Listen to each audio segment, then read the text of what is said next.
بسم الله الرحمن الرحيم. الحمد لله رب العالمين، والصلاة والسلام على سيدنا محمد وعلى آله وصحبه أجمعين. إلهنا ربنا ظلمنا أنفسنا وإن لم تغفر لنا وترحمنا لنكونن من الخاسرين. اللهم لا تجعلنا مع القوم الفاسقين واجعلنا من عبادك الصالحين الفائزين برحمتك يا أرحم الراحمين. يا ربي خواهی گەن لێ تەپاڕینەوە، دەروی خێرمان لێ بکەرەوە، بارانی پڕ ڕەحمەتی خۆتمان بۆ ببارێنە، هیدایەتمان زیاد بکە، شەوق و محەبەتمان بۆ عیبادەت و بۆ ناسینی تۆ و بۆ زیکرەکان زیاد بکە، تەوفیقاتی خۆتمان بۆ بنێرە. ئەگەر تۆ تەوفیقمان نەدەی هیچمان پێ ناکرێت. یا رب العالمین، شەوق و محەبەتی قورئان خوێندن زیاد بکە تیامانە، شەوەکانی قەدرمان بە نەسیب بکە، هیدایەتمان بە. اللهم إنك عفو كريم تحب العفو فاعف عنا. اللهم إنك عفو كريم تحب العفو فاعف عنا. اللهم إنك عفو كريم تحب العفو فاعف عنا. يا ربي خواهی گەن زۆر زۆرن ئەوانەی کە داوای دوعای خێرەکەن. یا ربی خوایە خۆتیان ناسی، شیفا بۆ نەخۆشەکان بنێرە. یا ربی خوایە ئەوانەی دڵیان ناڕەحەتە و بێتاقەتن، ئەوانەی خەم و خەفەتێکیان بۆ دروست بووە، ئەوانەی زوڵمێکیان لێکراوە، ئەوانەی حەق و مافێکیان خوراوە. یا رب العالمین، خۆت بچۆ بەهانایانەوە ئیلاහ العالمین. تۆ کۆمەکی هەموو کەسێکەکەی، مەزڵومەکان چاویان لە مەرحەمەت و میهرەبانی تۆیە ئیلاහ العالمین. ئەوانەی حەقیان خوراوە یا رب العالمین، چاویان لە مەرحەمەت و سۆز و میهرەبانی تۆیە یا ڕەحمان و یا ڕەحیم و یا کەریم و یا الله. یا ربی خوایە ئەوانەی تا ئێستا ژیانی هاوسەرێتیان دروست نەکردو بە کەسی باشیان بگەێنە لە کوڕان و لە کچان یا رب العالمین.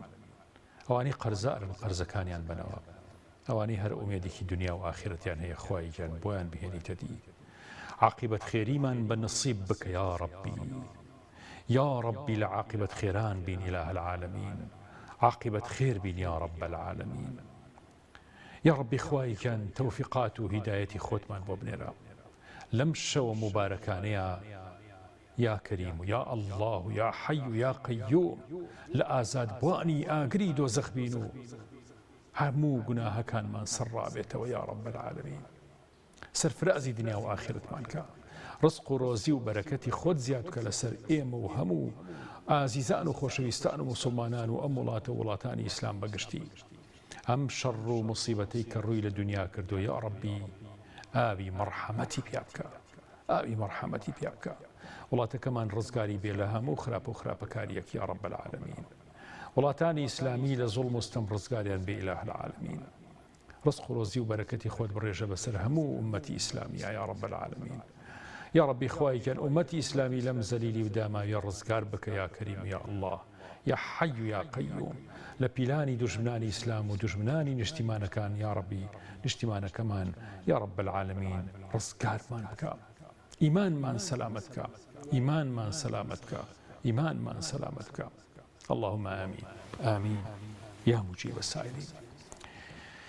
خۆشەویستانم، ئێمە لە بەرنامەی بەربانگ لە کەناڵی ئاسمانی پەیام هەموو ئێوارانێک لە نزیکی بەربانگەکانی ئێوەیە ئێمەش چادرگەی ئیمان و تەقوا و جوانیەکانی ئیمان هەڵەدەین و پێشوازی لە میوانەوە ڕێزەکانی ئازیزی خۆشەویستی بەربانگکەین. دوای ناوبڕێک تێمەوە خزمەتتان. فەرموون.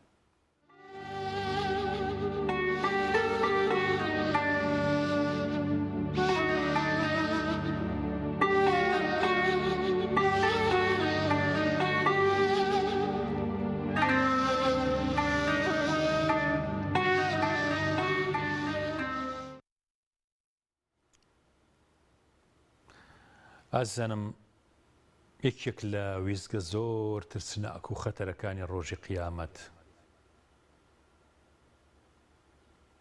کە لە دوای کێشانە و پێوانەی کرداوەکان، دوای محاسبە و دوای گەیشتن بە خزمەتی پەروەردگار و دوای ئەوەی مەحشەر بەجێهێڵیت یەکێک لە هەرە ویزگە زۆر قورسەکانیەتە ڕێگەی هەموو بەشەریەت بە موسڵمان و بە غەیری موسڵمانیش کاویش پردی سیڕاتە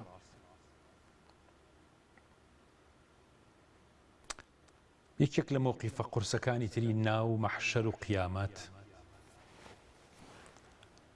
ئەزەنم بریتیە لە تەطایر الصحف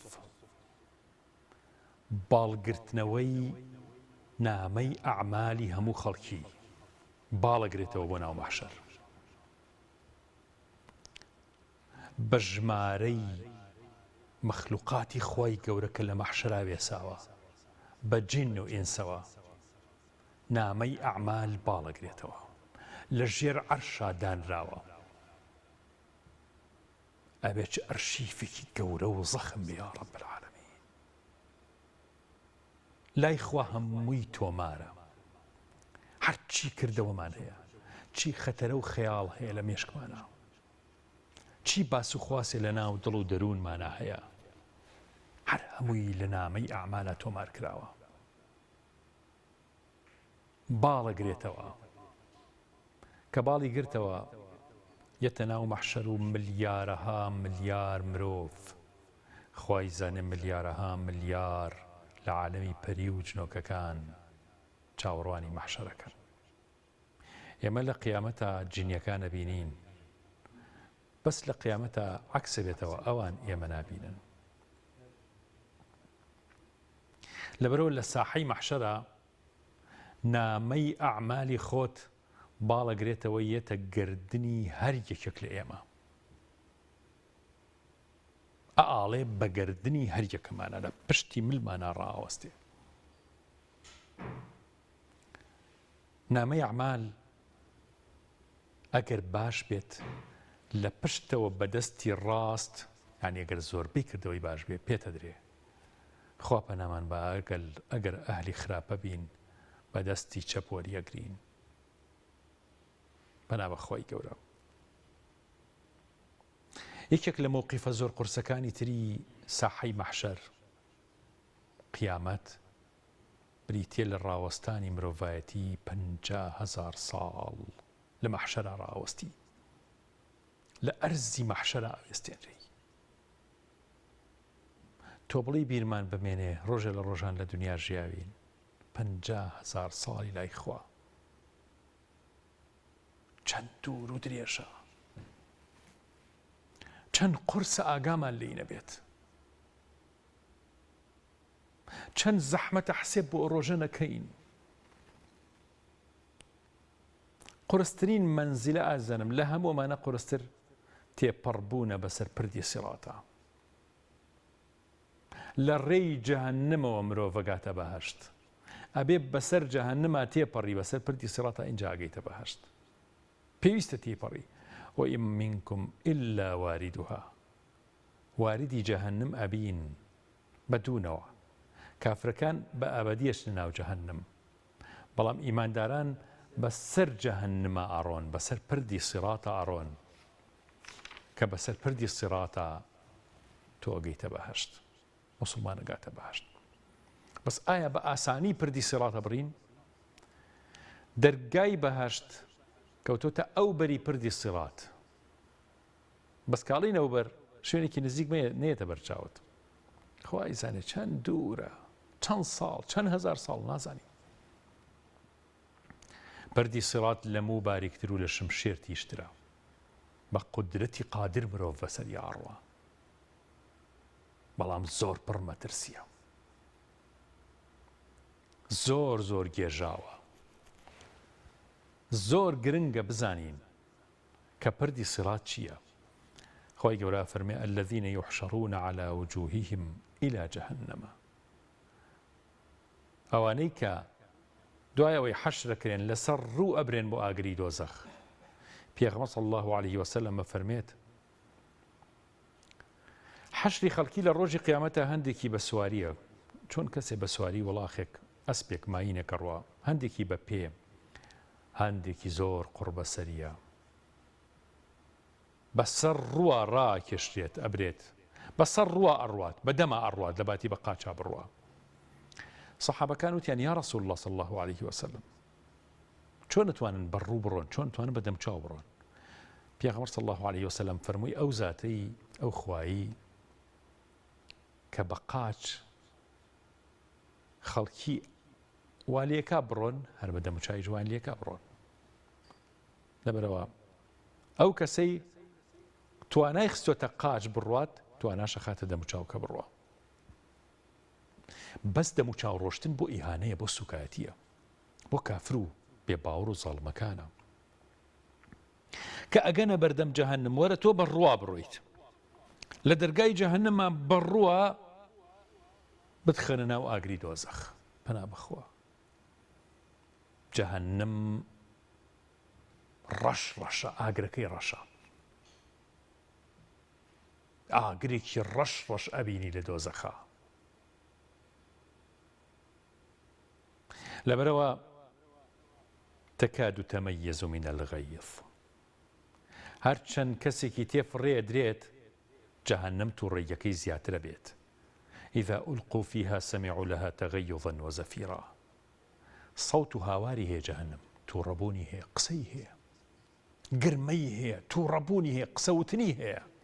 یا الله ئەبیسرێت. ئایا ئەم باسانە زەڕورە ئێمە باسی بکەین؟ زۆر زۆر پێویستە. ئایا زەڕورە ئێمە خەڵکی بترسێنین؟ جا باشە ئەگەر لێرە نەترسا لەوێ ترس و بیم و نەخەڵەسانی بۆ هەیە. جا باشە چۆن پێی ناوترێکە تۆ چارە نووسێکی ئاوا قرس لە بەردەمتایە خۆتی بۆ ئامادە بکە. دڵسۆزی ئەوەیە پێی نەوترێت و باس نەکرێت دڵسۆزی ئەوەیە کە باس بکرێ و بترسێ و مراجعەی ژیانی خۆی بکات و تەوبە بکات و ئیستیغفار بکە لە خوای گەورە بپارێتەوە لەو هەموو گوناه و لەو هەموو غەفڵەت و بێئاگایی ڕزگاری بکە. باشە گوناه ترسناکە یان باسکردنی دۆزەخ و جەهەنەم؟ گوناه ترسناکە. گوناه ئیعدامی ئەبەدی بەدواوەیەت چکە زۆر بوون و کەڵەکە بوونی گوناه ڕەنگە ببێتە هۆی کوفر و ئیلحاد و بێدین بوونی ئینسان. پەنا بەخوا ڕەنگە بێتە هۆی ئەوەی کە ئینسان قەناعەتی بە تەوبە نەمێنێت یا بە دینداری نەمێنێت. جەهەنەم سەوت و دەنگێکی ترسناکی هەیە. ئینەها تەرمی بشەرەر کەلقەسر. جەهەنەم بە ئەندازەی ئەم کۆشکانەی کە لە دنیا هەیە 20 قات 30 قات 50 قات ئاوا بڵێسەی ئاگری جەهەنەم یەتە ناو مەحشەر کۆمەڵێک لەگەڵ خۆی ئابات. یعنی قولابی هەیە جەهەنەم هەرۆنێ ئاگرەکە بێت دەستی هەیە قووەتی هەیە تێگەیشتنی هەیە عەقڵی هەیە قسە ئەکا تووڕە ئەبێت. یەتە ناو مەحشەر و کۆمەڵێکی زۆر ئەهلی ئاگر لەگەڵ خۆی ئاباتە ناو دۆزەخ. هەر لە ناو مەحشەرە هەرەکو چۆن پیان سەڵم کۆمەڵێکە با بۆ بەهەشت جەهەنەمیش ئاوا کۆمەڵێکە گرێت وی با بۆ جەهەنەم. ئەم شەرارەیە کە قورئانە فەرمێ بشەرەر کەلقەسر بڵێسەیەکە بە قەد کۆشکێکە بێ خۆیەکە بە ناو مەحشەرە. ئەبێ ئینسان چەند بترسێت بەڕوا ئەکەوێ لە ترسا. ئایا بردیان نەیبرد هەڵی لووشیانە ئەوەی تەنیشتی برد هێشتا تۆی نەبردووە. ڕەنگە سەیری کۆڵی گوناهەکان بکات بەسەر شانەکانەوە. پێی وتراوە و نووسراوە لەو مرۆڤانەی کە تۆ ئەی شەڕاڕەی جەهەنەم ڕانێکێشی وەکوم و کێشێ چۆن شتێ ڕاکێشی ئەی با خۆ هەڕامەکی نییە لە خۆ خەڵک بەرێ بۆ جەهەنەم. زۆر نێزامەکە ورد و دەقیق و یاسایەکی دەقیق بەڕێوە ئەبرێت لە ڕۆژی قیامەت و لە مەحشەرە. گوناهەکانە بنە مجەسەم لەسەر شانی ئینسان. یعنی لەوانەیە وەک ئینسانێکی ڕەزاتاڵی زۆر ناشرینی قورسی یعنی بێز لێکراو بەسەر شانتەوە ڕابوەستێ. دەی چی بکەین ئەم گوناهانە بتوێنینەوە؟ چی بکەین؟ ئەمە بگۆڕین بە کەسێکی ساڵحی باشی جوانی دڵکراوەی ڕووشیرین کە کردەوەی ساڵحە. چۆن مجسمیکەین بیکەینە مرۆڤێکی ساڵح. وهم يحملون أوزارهم على ظهورهم ألا ساء ما يزرون. سەر جەهەنەم قولابی لەسەرە، قولاب کەلابیب. قولابەکان خەتاتیف فرێنەرە، خەڵکە فرێنێت. مرۆڤەکان ئەفرێنێ بۆ ناو قوڵایی جەهەنەم، یعنی ئاوایەتە سەر ناو مەحشەر، یەتە سەر پردی سیرات. لەسەر پردی سیرات مرۆڤێک ڕاکێشێتەوەی باتە قوڵایی. هەموو قولاب پێ ناوی گوناهێکی لە نووسراوە، بە هەزاران ڕەنگە بە ملیۆنەها گوناه هەبێت. بە ناونیشانی جیاواز قولابی جیاواز کە 70 ساڵ 70 پاییز مرۆڤ دوورە خاتەوە لە ناو جەهەنەما، قوڵ بۆ ناوی ناوە. عەبدوڵای کوڕی ڕەواحە کە ئەمەی بیست وإن منكم إلا واردها، كصحابيه بيغمر صلى الله عليه وسلم، كان على ربك حتما مقضيا. خوای گەورە هەمووتان ئەگەینێ بەو شوێنە دەستی کرد بە گریان. وتیان عەبدوڵا بۆ چی ئەگریت؟ فەرمووی ئەی چۆن نەگریم؟ خوای گەورە ئەفەرمێ ئەڕۆن بەناو جەهەنەما، بەس نەی فەرمووە دەرەچن و ڕزگارتانە بێت. زۆر ترسناکە. حەزرەتی عایشە ڕەزا و ڕەحمەتی خوای لێ بێ پرسیار لە پێغەمبەرەکە صلی الله عليه وسلم، پاڵکەوتون بخەون. سەیدە عایشە بیری قیامەتیەکەوێتەوە، دەسەکا بە گریان، دائنیشێت، لە حەیبەتە دائنیشێت. پێغەمبەری صلی الله عليه وسلم لێرە ڕاکشاوە، فرمێسکەکانی چاوی حەزرەتی عایشە ئەکەوێتە سەر ڕوخساری پێغەمبەری خوا صلی الله عليه وسلم. پێغەمبەر صلی الله عليه وسلم خەبەریە بێتەوە، قال يا عائشة أو تشي بوشي قريت. قال يا رسول الله صلى الله عليه وسلم بيري روج قيامتم كوتو، بيري أون كوتو آية إيما كسكار من بيرة مينيت، آية خوشويست كي خوي بيرة مينيت. بيغمبر صلى الله عليه وسلم فرموي بلى عائشة بلى بلام لسي شونا نخير، لو سي شونا كسي بيرنيا بس خوت بيرة ئەوە نەترسناکە.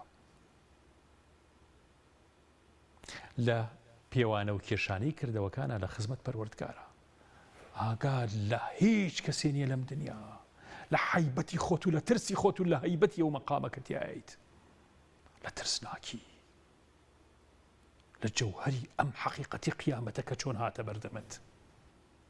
دووهەم لە کاتی تەطایر الصحف یا تەطایر الکتب، ئەو کاتەی کە نامەی ئەعمال باڵەگرێتەوە بەسەر مەحشەرە، ئەبێت چ شەپ و شۆڕێ دروستکات، چ هەیبەتێ بەسەر مەحشەرەوە دروست بکە یا ڕەب العالەمین. بە ملیارەها ملیار نامەی ئەعمال باڵەگرێتەوە یەتە ناو مەحشەر، ئەنیشێتەوە بە گردنی مرۆڤەکانەوە. پێغەمبەر صلی الله علیه و سلم فەرمووی لەو کاتەیشا کەس ئاگای لە کەس نییە، کەس نایپەرژێتە سەر هیچ کەسێکی تر. سێهەم خاڵ لە لای پردی سیرات، کە وەختی ئینسان دابەزێتەوە چێتە سەر پردی سیرات، بەس ئاگال لە خۆتە، لە ترسی خۆت ئاگال لە هیچ کەسێک نەماوە، باوکت دایکت مناڵەکەت لە دواتەوە بێ ئاگال لێ نییە، ناتوانی سەیری بکەیت، ناتوانی سەرنج بیتە ئەوان. ئازیزانم،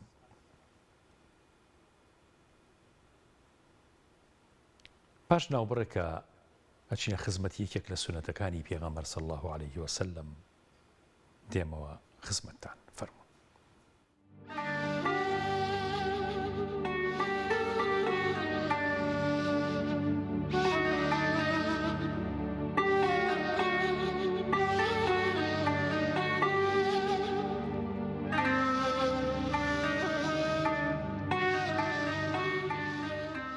پێغەمبەر صلی الله عليه وسلم دەفەرمێت لە ڕۆژی جومعەیە سڵاواتم زۆر زۆر لەسەر بن، بە هەمومانەڵێ، بە ئومەتی ئیسلامەڵێ اللهم صل على سيدنا محمد وعلى آله وصحبه وسلم. لە ڕۆژی جومعەیە مەحاولە بکە بەلای کەمەوە 100 سڵاوات بە، بۆت کرا 1000 سڵاوات لە دیداری حەزرەتی ڕەسوڵ الله بدە صلی الله عليه وسلم. پێغەمبەر صلی الله عليه وسلم فەرموویە مصرف القلوب صرف قلبي على الإيمان.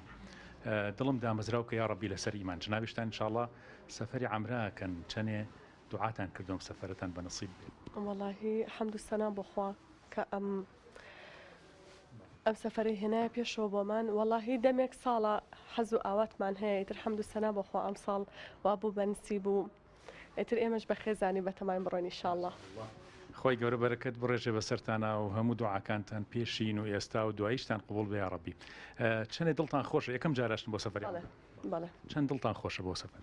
والله زۆر تەنانەت شەوی وایە تا بەرەبەیان ناتوانین بخەوینەوە دڵمان خۆشەوە هەم تۆزە قەلەقیشی هەیە لە بەروی مناڵمان وردە و بەجێ هێڵین و بەزیترەوەیە شوێنەکە ئەو نەخۆشە قابلی هەموو شتێکە بیکەی لە پێناوی.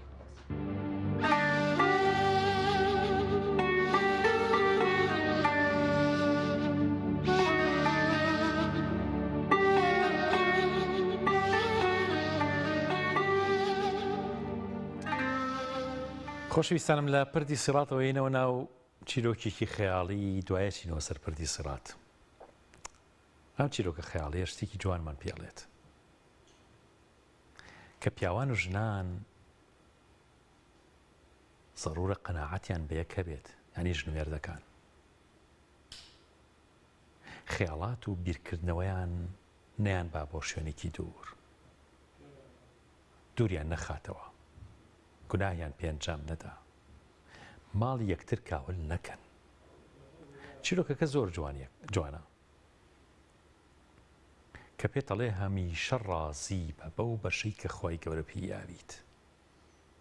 ڕازی بە چکە لە ڕەزامەندیە نیعمەتی زۆری ترێ بۆ دەرەکەوێ، بەس کە ڕازی نەبووی زۆرترینی نیعمەتەکانە لێ شارێتەوە. چکە شاکریت کە ئینسان ڕازی بوو شکری خواکە. چیرۆکە خەیاڵەکە پێمانەڵێ شارێک هەبوو، ئەم شارە پیاوەکانیان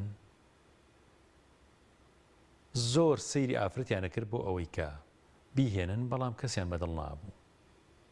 دڵیان یەکلایی نابوویەوە بۆ ئەوەی کە هاوسەرگیری لەگەڵ ئەو جۆرە کچانە ئەو ژنانە بکەن. تەواان بۆ ژنیش عینەشتە. واتە زۆر خەیاڵی بوون، خەیاڵی بیریانە کردەوە. یعنی ئەو مرۆڤەی ئەمان بیریان لێ کردەوە کۆڵێ لە دایک نەبوو بوو. هەر کەسێکە هاو ئەیان بینی نوقسانی شتێکی تێن بۆ دەرەکەوتیایە لەبەر چاوێنە کەوت، وە کەسیش نییە بێ نوقسانی بێت. ئەم چیرۆکە خەیاڵی پێمانەڵێ لەم شارەیە کۆشکێکی گەورە کرایەوە. ئەم کۆشکە گەورە بەنیاتنە دروست کرا بۆ ئەوەی کە شوێنی دۆزینەوەی ئافرەتان بێ بۆ هاوسەرگیری. واتە نەفرێک هەچۆ ناو ئەم کۆشکە لەی سەعلامەتەکەی چوە ژوورەوە، چەند قاتێکی بەرز بوو و هەر قاتێک کۆمەڵێ مواسەفاتی تیا بوو. یعنی ئافرەتی تیا بوو کە مواسەفاتەکانی جیاواز بوو لە قاتی خواردتر. بەڵام ئەم کۆشکە مەرجێکی هەیە. مەرجەکەی ئەوەیە کە تۆ لە قاتی یەک چوویتە قاتی دوو تر ناتوانانی بگەڕیتەوە بۆ یەک، پەشیمان بیتەوە. لە دوو بڕیاری یاکە بە کەس ڕازینەوەی چوویتە سێ، ئەوان لە سێش ناتوانانی جارێتە بڵێ وەڵی پەشیمان بۆیەمەوە بۆ دوو، بۆ چواریش بە هەمان شێوە، بۆ قاتەکانی تر بە هەمان شێوە. واتە کارتەکەت ئەسووتێ. قاتی یەک پیاوێک ڕۆشتە ژوورەوە، ئەیویست ژن بێنێت، کوڕێکی گەنج ڕۆشتە ژوورەوە، ئەوێ ژن بێنێ. لە قاتی یەک ئاگەڕا سیر کرد ئافرەتەکانی قاتی یەک هەمویان ژنی ماڵەوەن، زۆر کارامە و لێهاتوو زیرەکن، زۆر باشن. بیری کردەوتی وانە هیچ نوقسانێکیان نییە. بەڵام ئیعلانێکی بینی نووسرا بوو لە قاتی سەروتریش مواسەفاتی تریش هەیە، مواسەفاتی جیاواز لەمانە هەیە. تی دێ با بچم ئەوێش تاقیکەمەوە ڕکێڵێ ئەوانی ئەوێ باشتر نین. وازی لەمانە هێنا کە ڕازی بوو پێی، واتە ڕازی نەبوو لە ئەخیرا. ڕۆشتە قاتی دوو، کە چووە قاتی دوو ئەبینێ ژنەکان یا کچەکانی ئەوێ ژنی ماڵەوەن بە هەمان شێوە، بەڵام ئەشتوانن پەروەردەی مناڵ بە جوانی بکەن. مواصفاتێکی بەرزترە، پەروەردەیەکی زۆر ناوازە، کارامەند لە پەروەردەیە، مولتەزیمن، ئیماندارن، زۆر باشن. بینی کە مەسعەدەکە نووسراوە قاتێکی تریش هەیە لە سەروتر، وتی با بچمە سەرتر، چکە ئەمە بعضی مواصفاتی زیاتر بوو لەوەی خوار، چکە ئەمازان مناڵش پەروەردەکەن. قاتی چوار چۆ سێ، لە سێ بینی مواصفاتی ئەم ئافرەتانە ئەوەیە کە پەروەردەیەکی زۆر جوانی مناڵانەکەن، ژنی ماڵەوەشن، ئیسراحەت دانیشتون لە ماڵەوە، مولتەزیم و دینداریشن و جوانیشن. مواصفاتێکی بەرزتر بوو. بینی قاتێکی تر هەیە لە سەروتر، چوە ئەوێ زۆرتر جوان بوون و هەموو مواصفاتەکانی پێشوشی تیا بوو. وتی با بچمە پێنجەم، کە چووە پێنجەم زۆر زۆر جوان بوون، زۆر مواصفاتیان هەبوو، زۆر خوێنەوار بوون، شەهادەی بەرزیان هەبوو، وەزیفەی بەرزیان هەبوو، و ئەیانزانی مامەڵە لەگەڵ پیاوە چۆن بکەن، زۆر ڕۆمانسی بوون. ئەوەنەی تر ئەم کەسە بێ قەناعەت بوو لەم قاتەیە، چکە زانی قات بە قات مواصفاتەکان بەرزتر بوو. وتی کورە با بچمە شەش، کە ڕۆژتە شەش نووسرا بوو ئەم قاتە هیچ ئافرەتی تیانیە و کچێک ئافرەتێک نییە لێرە بۆ شوکردن. وە ژمارەی ئەوانەی کە سەردانی ئەم قاتەیان کردو و گەیشتونەتە ئەم قاتە 4363 کەسە. لەبەرەوە لەو قاتەوە قادرمەیەکە و بۆ خواری خوارەوە و دەرەکرا و هیچ ئافرەتێکی بەنەسیب نەبوو، چکە قەناعەتی بە هیچیان نەبوو. ئەم چیرۆکە پێمان ئەڵێت خوای گەورە جەوهەرێکی بە تۆیاوە، شنەکەی خۆت، مێردەکەی خۆت کە خوای گەورە بووی هەڵبژاردووی، مادەم زۆربەی تەبیعەتتان بە یەکەوە گونجێت، ئیماندارە، موسڵمانە، لەگەڵ تا باشە، مناڵەکانە بۆ بەخێوەکات، کۆمەڵی مواصفاتی تایە، ئیتر بۆچی پێی ڕازی نابیت؟ بۆچی بە دوای شتی تر ئاگەڕی؟ بۆچی عەوداڵی خەیاڵیت؟ بۆ چێشی تەقاتی چوار و بە کەس ڕازی نابیت؟ بە تایبەتی ئەم چیرۆکەمان بۆ خوشک و برایانەیە کە لە ژیان یاوسەرگیریە تا ئێستا دڵیان یەکلا نەبووتەوە. ئەڵێ چەنەها کچم بینیەوە، چەنەها ئەفرەتم بینیەوە، دڵم یەکلا نابێتەوە. کچێکە ئاڵێت وەڵی چەنەها کەسم بینیەوە ماوەسا، هاتون بۆ داوام، نازام شوو بە کامیان بکەم، نازانم بۆ دڵم یەکلا نابێتەوە هەڵی بژێرم، هەرچەنەکەم کۆمەڵێک گرفتی تریەتە بەردەمم. ئەم چیرۆکە بۆ ئەوەیە پشت بەخوای گەورە بەستە یەکەم. نوێژی ئیستیخارە بکە، سەڵات الحاجە بکە، دوعای زۆر بکە، سەدەقەیەکیش بکە، بڵێ خوایە خێرێک بە پێی توانای خۆت، هەر هیچی دەسەڵات نەبوو، کیلۆی قیمە بکڕە بۆ ماڵێکی فەقیر، ماڵێکی مناڵی هەتیویان هەیە، مریشکێکیان بۆ بکڕە، بڵێ خوایە ئەمە سەدەقەی منە بۆ ئەوەی کە کەسێکی باش ئیختیار بکەم و کەسێکی باشیش بێتە ناو ژیانمە و ئیتر دوودڵ نەوەمتیایە. ئینشاءالله خوای گەورە ئیختیارەکانتان بە نەسیبەکە ئەوەی کە خێری دنیا و قیامەتی تایە بۆ ئێوە. بەڵام هەرگیز نەچنە قاتی شەش. قاتی شەش هیچ شتێکی تیانیە و هیچ دەستکەوتێکتان دەست ناکەوێت. خۆشەویستانە مەچینە خزمەتێکی تر لە سنەتەکانی پێغەمبەری خوا صلی الله علیه وسلم. فەرموون.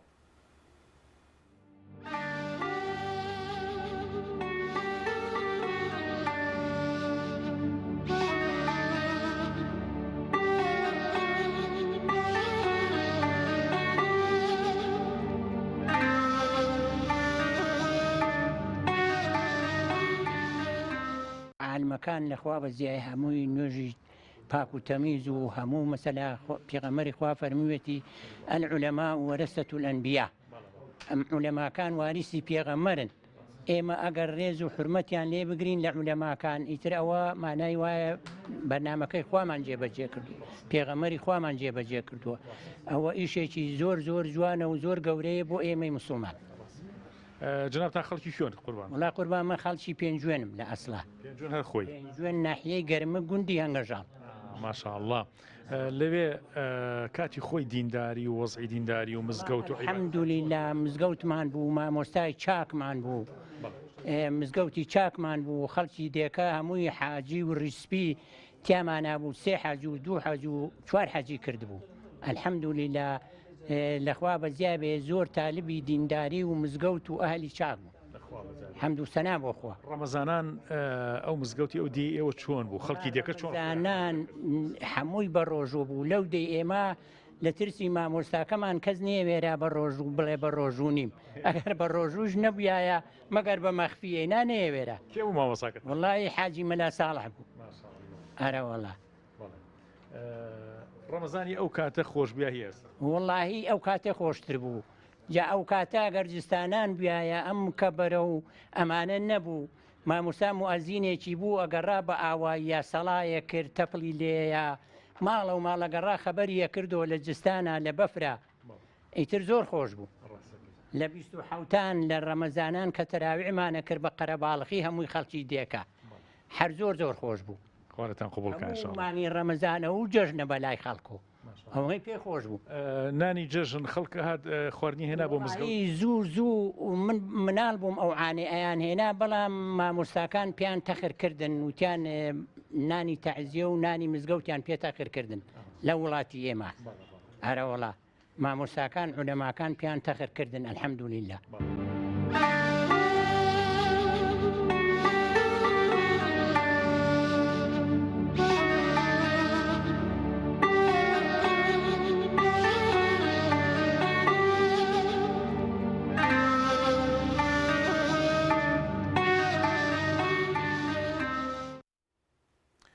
ئەوانەی لە مەحشەرە خۆی گەورە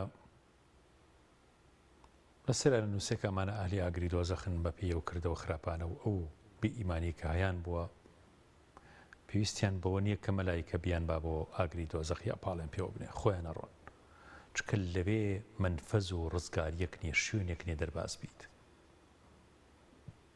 دەسەڵاتی خۆی گەورە ڕەهایە هیچ دەربازبوونێک بۆ مرۆڤنی ئللا خۆی گەورە مرۆڤ ڕزگار نەکات یەومە تبەدەل السەماوات والأرض هەرزوو ئاسمانەکانە گۆڕێ بێ بە شتێکی تر یاساکانە گۆڕێت یەکێک پرسیاری کرد یا ڕەسوڵ الله سەلەم کە ئاسمان و زەویە گۆڕێت نین هەنی ئاسمان و زەوی چی لێت ئەی ئێمە لەکوێین پێغەمبەر صلی الله عليه وسلم فەرمووی ئەو کاتە ئێمە لەسەر پردی سیڕاتین شوێنێکی تر نییە ئەبێت لەوێەوە بپەڕیتەوە ئینجا ڕزگار دەبێت ژێرەکەی جەهەنەم و ئەو بەری بەهاشت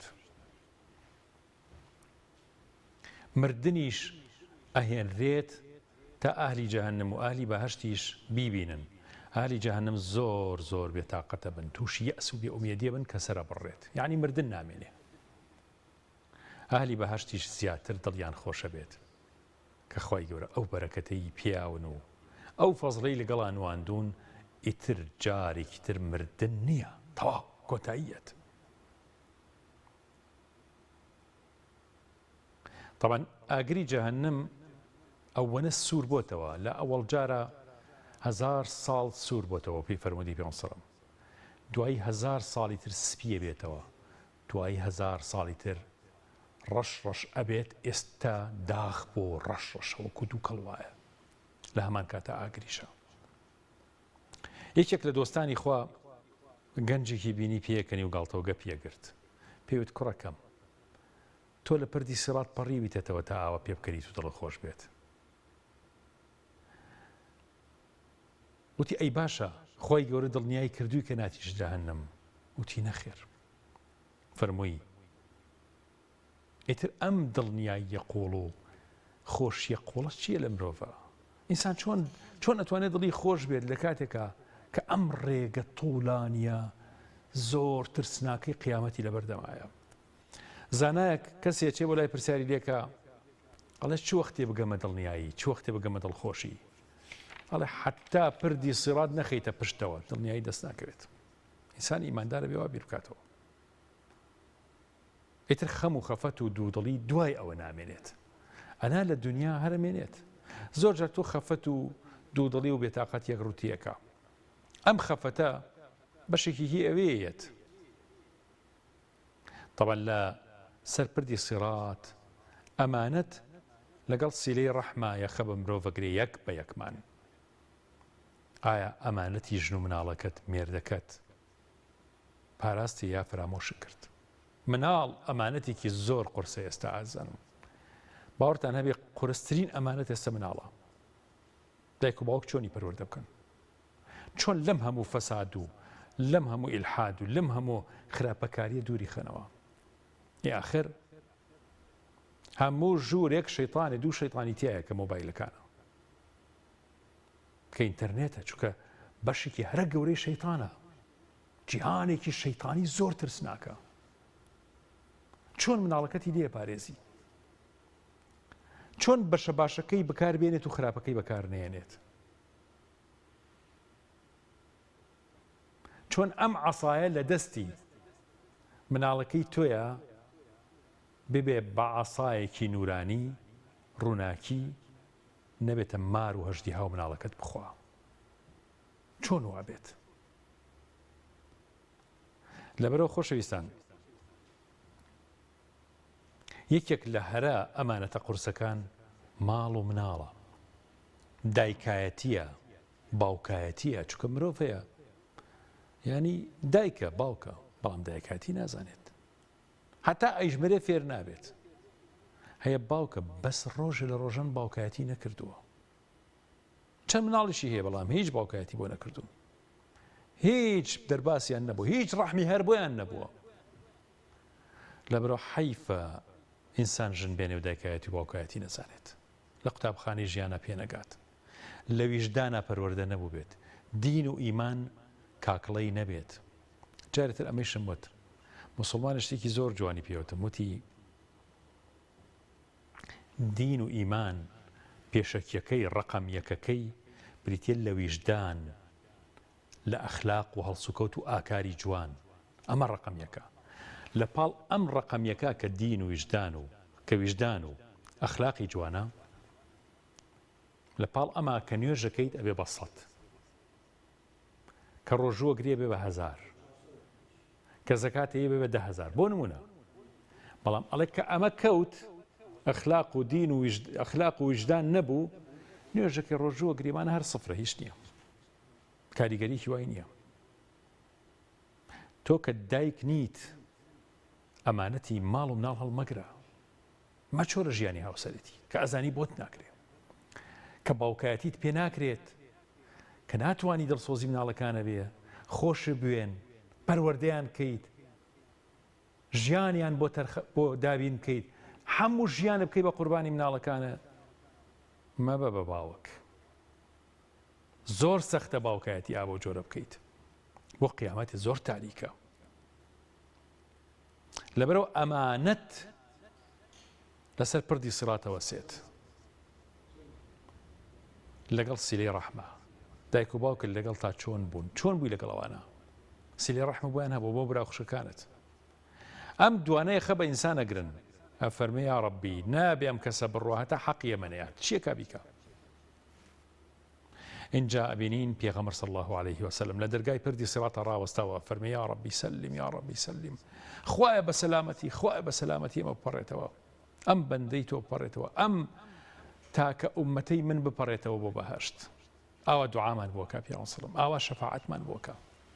خوا چەند حەقە ڕۆژانە سڵاواتی زیاتر لێبین لە پێغەمبەری خوا صلی الله عليه وسلم. یەکەم هەنگاو کە ئەنەی بۆ سەر پردی سیڕات، کێ یەکەم هەنگاوانەیە؟ یەکەم جار کێ ئەچێتە سەر پردی سیڕات؟ پێغەمبەر صلی الله عليه وسلم فەرمێ من و ئومەتەکەم ڕۆین، یعنی یەکەم ئومەتی ئیسلام ڕوا، یەکەم کەس پێغەمبەر ڕوا صلی الله عليه وسلم بە سەر پردی سیڕاتە.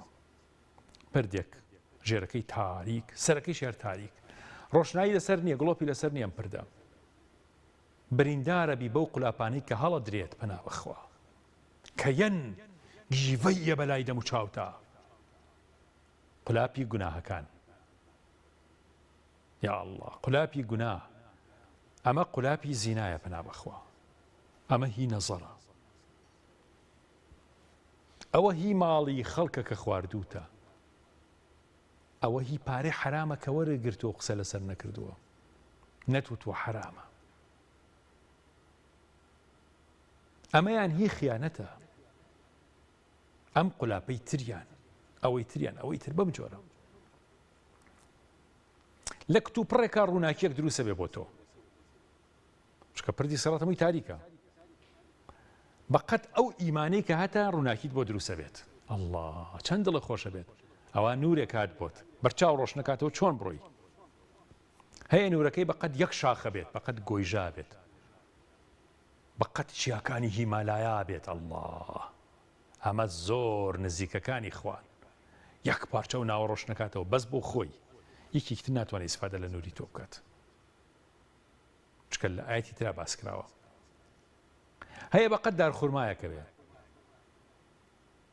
هەیە بەقەت عەسای دەسی گۆچانەکەی دەستە بێت هەیە بەقەت ئەم سەرە پەنجەی گەورەی ئەوە هەمووی حەدیسی لەسەرە ئەو نەڕووناکی یعنی ئاوا ئەەکەی بە حاڵ پردی سڕاتە بینی هەیە ڕووناکی هەیە و تۆزە هەیەی تۆزێک کوژێتەوە الله زۆر لاواز بۆ لە ئیمان و دینداریە پیان ئەوترێ بە هەمووی ئەوترێ بڕۆن بەسەر پردی سڕاتە بەقەد ڕووناکیەکەی خۆتان بەقەد قەدری خۆتان ئەبێت چەند ملیۆن ساڵ مرۆڤایەتی بەسەر پردی سڕاتە بڕۆتەوە نەبێت یا الله یا رب العالمین ئەبێت چه هات و هاوار و چ گریانێک بە خەڵک بەرە بێتەوە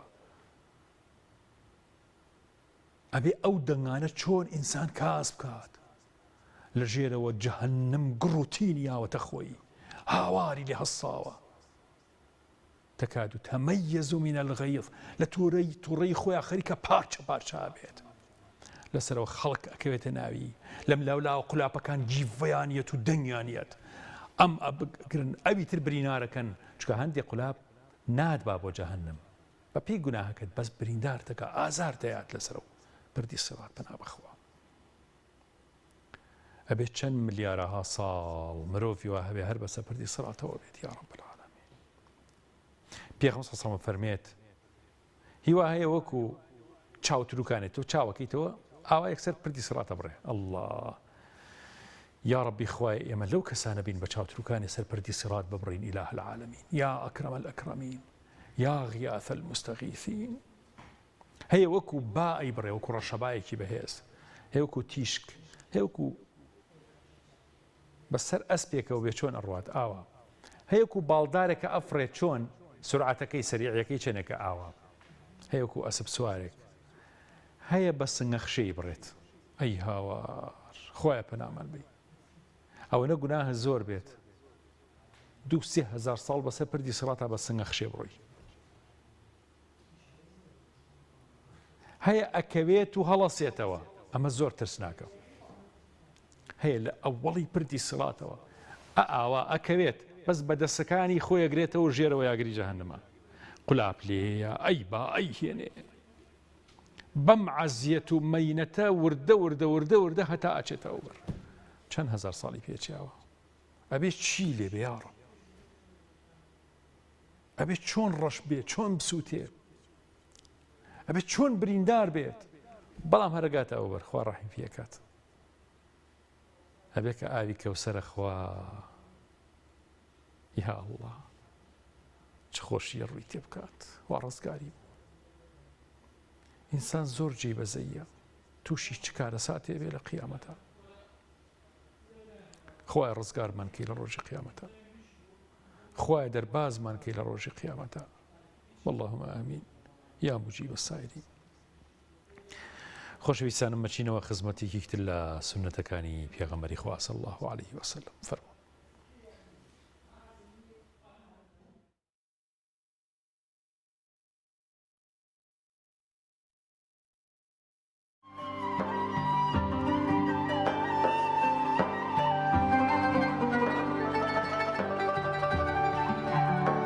لەم مانگە مبارەکەی ڕەمەزانە خوا لێتان ڕازی بێ ئینشاء الله چونکە دینتان قبول کردووە پێغەمبەرتان بە پێغەمبەری خۆتان قبول کردو خۆی گەورەتان بە پەروەردگاری خۆتان قبول کردو کە ئەم فەرمودە قبولەکەن چونکە پێغەمبەر فەرمێت هەر کەسێک بەیانیان و ئێواران 3 جار بەیانیان 3 جار ئێواران چەندێ بۆی بکرێت لە ڕۆژانەیە بڵێ ڕەضیت بالله ربا ڕازیم کە خوا پەروەردگارم بێت ئاخر کە ئینسان ڕازی بوو کە خوا پەروەردگاری بیتر بۆ خۆی هەرچی خوا بفەرمێ جێبەجێیەکە ڕەضیت بالله ربا وبالإسلام دينا ئیسلام دینم بێت وبمحمد نبيا ورسولا بچەند قولی جیاواز هاتووە جەنابەت ئەم فەرمودەی پێشکەشەکەین بە جەنابەت ئینشاء الله خوا بیکا بە چراخانی ڕۆژی قیامەت ئینشاء الله بۆ دنیات ڕۆشنایی ڕێگەت پشت بەخوای گەورە جا ئینشاء الله جەنابتان ئەو فەرمودەی پێنسەم ئینشاء الله هیوادارم ببێتە چرای دنیا و قیامەتتان و ڕۆشنایی ڕێتان وخوای گەورە بەرەکەت بڕێژێ بەسەر تاکەی ئەوە لەم تەمەنە مناڵ و گەنجێتیە دەستان پێکردو ئینشاء الله عاقبەت خێرە بن دەستان خۆش بێت بە شانازیەوە ئینشاء الله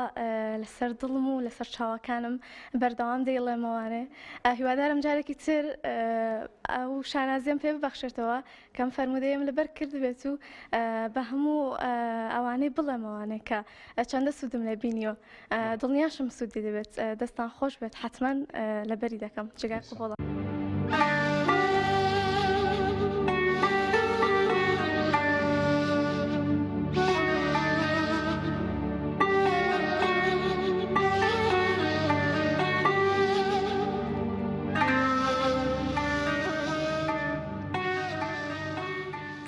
خۆشەویستانم بەپێی فەرمودەی پێغەمبەر صلی الله عليه وسلم تەنانەت هەیە لە پردی سیڕاتیش بەو هەموو ناڕەحەتی و عەزابەوە بۆ هەموو مەینەتەوە ڕزگاریە بێت ئەڕوا لە دوورەوە دەرگای بەهەشتە بینێت واتە نزیکی پردی سیڕاتە بەس دەرگای بەهەشت لە دوورەوە بینێت بەڵام ئەم کەسە منافق بۆ دووڕوو بووە ئەمری ئەوە هەیە لێوێەوە هەر بیگەڕنەوە بۆ جەهەنەم نابێ دەرچێت دووڕوو بووە لەبەرەوە لە نزیکی پردەکایە بەسەر پردەکەوەی و نەگەیشتوتە ئەو بەرەو هەنگاوێکی ماوە کەمێکی ماوە ئەکەوێتە خوارەوە پێغەمبەر فەرمی ئەکەوێت تلۆرە بێتەوە بۆ دۆزەخ دەرگای بەهەشتیشی لە دوورەوە بینیوە ئاخر لەحزە ئاخر چرکە خەریکە ڕزگاریە بێت و بەڵام ڕزگاری نابێت ئیتر ئومێد لە دەسێات خۆگەر بپڕیاتەوە نەجاتیە بوو وإن منكم إلا واردها كان على ربك حتما مقضيا ئەوەی بە خێرایی بپەڕێتەوە بۆ نزیکی بەهەشت بە خێراییش لە دەرگای بەهەشتە چێتە ژوورەوە يوم ترى المؤمنين والمؤمنات يسعى نورهم بين أيديهم وبأيمانهم منافقەکان ئەڵێن بە ئیماندارەکان ئەڵێن انظرونا نقتبس من نوركم قيل ارجعوا وراءكم فالتمسوا نورا خوا لا بکەنەوە بەلای ئێمەیە با تۆزێ لەو نور و ڕووناکی ئێوە بەرێمە بکەوێت ئەم منافقەکان ئەڵێن ئەوانش پیان ئەڵێن قيل ارجعوا وراءكم فالتمسوا نورا بگەڕێنەوە بۆ دنیا نور لە دنیا دەسەکەوێت نور لە خزمەت قورئان بوون و لە خزمەت پێغەمبەرا دەسەکەوێت صلی الله عليه وسلم نور بە ئیمانداری دەسەکەوێت بۆ سەرپەردی سیڕات کە ئێوە ئەوەتان نەبوو تازە ناشگەڕێنەوە بۆ دنیا دەبێ ئێوە لە دنیا دەبوو هەڵتان بگرتە لێرە نییە فضرب بينهم بسور له باب یەک دیوار دروسە بێ لە بەینی ئەوان و مسلمانەکانە ئیماندارەکانە منافقەکان لەگەڵ مسلمانان باطنه فيه الرحمة طبعا لەناوە لە پشتی دیوارەکە و ئیماندارانی تایە وظاهره من قبله العذاب بەڵام بۆ کافرەکان بۆ دووڕوەکان ئەبێتە سزا و مەینەت ئەو دیوارانە اینجا لەوێ هاوارەکەن وا دەرەکە ئەو دیوارە مەنعی بینی ناکات مەنعی دەنگیش ناکات هاوارەکەن ئەلەم نەکم معەکم بەڵام ناتوانن بڕۆندەی ئەرێ باش ئێمە لەگەڵ ئێوە نەبووین بەیەکەوە نەبووین لە یەک ماڵە ناژیان لە یەک نیشتیمانە نەبووین قالوا بەلا مسلمانەکان جوابیان ئەڵێن بەڵێ ولكنكم فتنتم أنفسكم وتربصتم وارتبتم وغرتكم الأماني حتى جاء وعد الله وغركم بالله الغرور بەڵام ئێوە مەغرور بوون ئێوە دنیا بە چۆکیا هێنان ئێوە دوای ئومێدی بابردوو کەوتبوون ئێوە دوای هیچ کەوتبوون بیر و باوەڕەکەتان فاشیل بوو درۆ بوو ئێوە دوژمنی ئیسلام بوون دوژمنی ئیمان بوون مەغرور بوون ئەوە خوای گەورە ئێوەی لە ئێمە جیا کردەوە ئێوە ئەهلی دۆزەخ و ئەهلی ئاگری دۆزەخن هەر بۆیە لە دنیا با زۆر بڵین ئیهدینە الصراط المستقیم کە لە سورەتی فاتحایە، با زۆر نوێژ بکەین تا ئەم ئاەتە زۆر بڵینەوە، با زۆر فاتحا بخوێنین. اهدنا الصراط المستقيم، اهدنا الصراط المستقيم.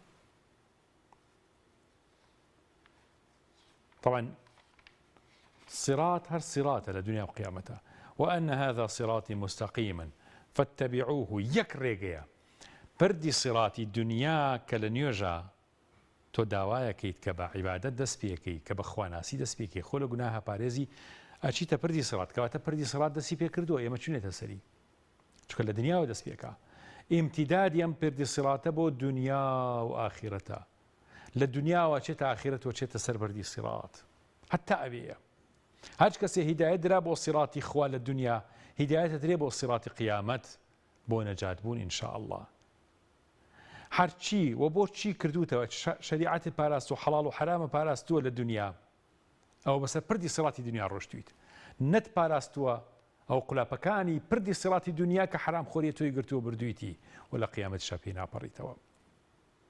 بزانە چه حرامێکە خۆیت لەسەر پردی سیرات ئەو حرامە ئەتگریا بریندار تکایە ئەتبات. یەکەم سیراتی دنیا شوێنکەوتنی پێغەمبەر صلی الله علیه وسلم، یەکەم سیراتی قیامەتیش مقابلی پێغەمبەرە لای پردی سیرات صلی الله علیه وسلم. آخر شوێنی سیراتی دنیا قەبرە، ناو قەبرەکانمانە. ئەگەر ئیماندار بیە بێ بە ڕەوزەیە لە ڕەوزەکانی بەهەشت، باخێ لە باخەکانی بەهەشت. ئاخرین شوێنی پردی سیراتیش دەرگای بەهەشتە لەوێ دیارە. کەوتن لە سیراتی دنیایە، لە ڕاستە شەقامی ئیمانداری دنیایە، ئەتخاتە ناو تاریکی، ناو مەعیشەتەن ضەنکە، ناو ئەوەی کە تۆ ذیکری خوا ناکەی.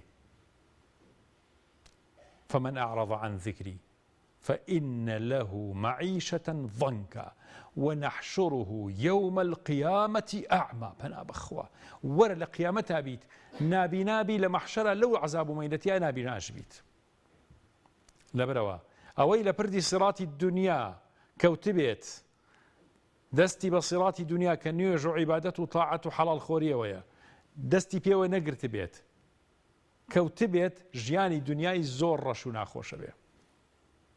دائما شرواجة ودائما مشكلة، دائما خفت، دائما قلق ودودلي نخوشي، ولا قيامة شاكية جهنم كجهنمي كالرشو تاريكا.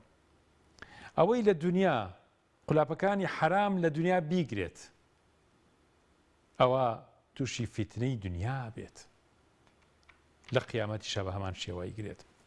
مركز ناوجرقي سورة فاتحة أزانم صراط المستقيم. ها سيركن صراط المستقيم ناوجرقي أم سورتها حفجر إيما للنيجا روجانا أيلين سرتاي فاتحة سناو دعايا صراط المستقيم لنا وراستها دواي أوا شرحي أم صراط المستقيم أكاد.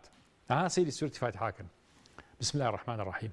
الحمد لله رب العالمين أو حمد صفاصي خواكيد الرحمن الرحيم أو خوايك رحمن ورحيم مالك يوم الدين كده صلاة داري روجي قيامته اهدنا الصراط المستقيم كواتا حمد وصفاصي خواكيت تهاتي تسرت صراط المستقيم دواي أو آية صراط الذين شرحيك صراط المستقيم كامية صراط الذين أنعمت عليهم غير المغضوب عليهم ولا الضالين آمين. كواتا الصراط المستقيم لنا وراسي ام سورة آية كواتا تشاو مان لسر بردي صراط هل الدنيا علامتي اوانيك لسر بردي صراط نويكا صحبتي صالحة كان خوشويستي اهلي صالحين للرقي شاككاريا اجين اوانا كين كا رقي صراط المستقيم ناقرن لا يتكافر مي غير المغضوب عليهم كاواني الشهوة وآل زبازن ويان دواي شبهات كوتون ولا الضالين غير المغضوب عليهم كومالكن كآرزو بازي ودنيا وحز وكرسي ومنصب وباري حرام وما ندوى وانا كوتون وازن لهدايتي خواهنا والضالينش اوان كبا فكريا قمرابا بيدينا بنا من بملحد ابن بديني كي تركق اساسي كينيا همو ما بس سورة فاتحة اويك اما بي بس بردي صلاة المستقيم ابروم قل ابكان بجماري قناهي مروفايتين دروزنا كان حرام خوركان زنا كركان خۆی گەورە فەرمێ الصراط المستقیم یعنی ڕێگەیەکی ئاسان و بێگرفت لە دنیاشا بێگرفتە هیچ مشکلەیەک نییە کە تۆ صراط المستقیم گرت وأن هذا صراطي مستقيما فاتبعوه بشنا سر صراط المستقيم خطيك الراستا ما بن بواني كقمرابون لري قمريانا ومرون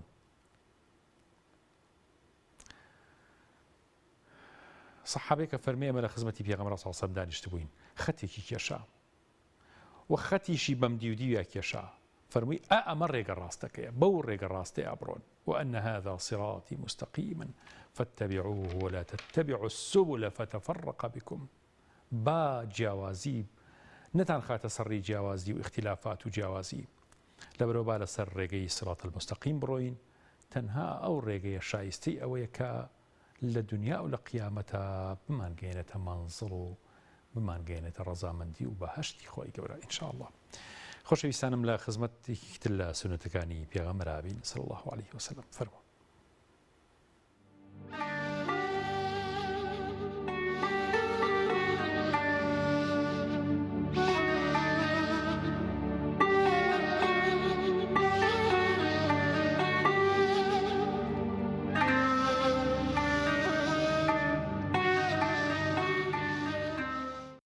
أخونا الحبيب النبي الكريم عليه الصلاة والسلام يقول عند الواحد عندها كرب ومصيبة وأي شيء يعني في حياتها وكلنا يعني حياة هيك يعني نصاب بالمصائب وفتن أي شيء. يقول النبي صلى الله عليه وسلم كلمات المكروب اللهم برحمتك أرجو فلا تكلني إلى نفسي طرفة عين وأصلح لي شأني كله لا إله إلا أنت. كيف إصلاح الحال؟ كيف نتوكل على الله؟ ماذا نفعل يعني في أيامنا يعني في حركاتنا في ليلنا ونهارنا؟ كيف نشكر الله؟ قبل كل شيء نبدأ نرحب بكم بالقناة ونقول أهلا وسهلا بكم وتشرفنا بكم معرفتكم. أي طبعا حول موضوعكم هذا عدة فروض على المسلم. أحد الفرائض الصلاة وهو عمود الإسلام. ثانيا دراسة السيرة النبوية مثل ما هي يعني. وثالثا قراءة القرآن بما أنزل الله تعالى. أي وعندنا فرائض أخرى للتقرب إلى الله وللتكفير عن ذنوبنا مثلا. واحدة من الفرائض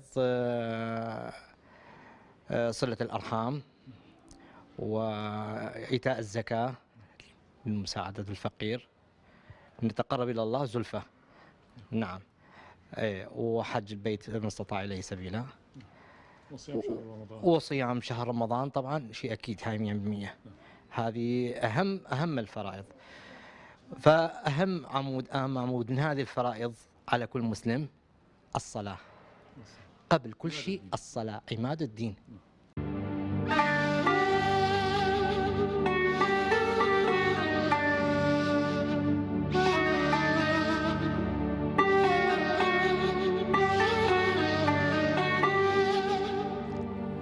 خۆشەویستانم لێرەدا بەرەوپایانی بەرنامەی ئەمڕۆی بەرپانگەڕۆین. خۆی گەورەی ئینشەڵڵا نیعمەتی زیاتر و بێشومار بۆ ئێوەی ئاز و خۆشەویست و بۆ هەموو موسڵمانان و سفرەکانتان هەمیشە پڕ لە نیعمەتی خۆی گەورە بێت. سەرکەوتوو بن و سەرفرازی دنیا و قیامەت بن تا بێگەشتنەوەی تر بە خۆی گەورەتان ئەسپێرم. سبحان ربك رب العزة عما يصفون وسلام على المرسلين والحمد لله رب العالمين والسلام عليكم ورحمة الله وبركاته. خواتان لەگەڵ ئەسە.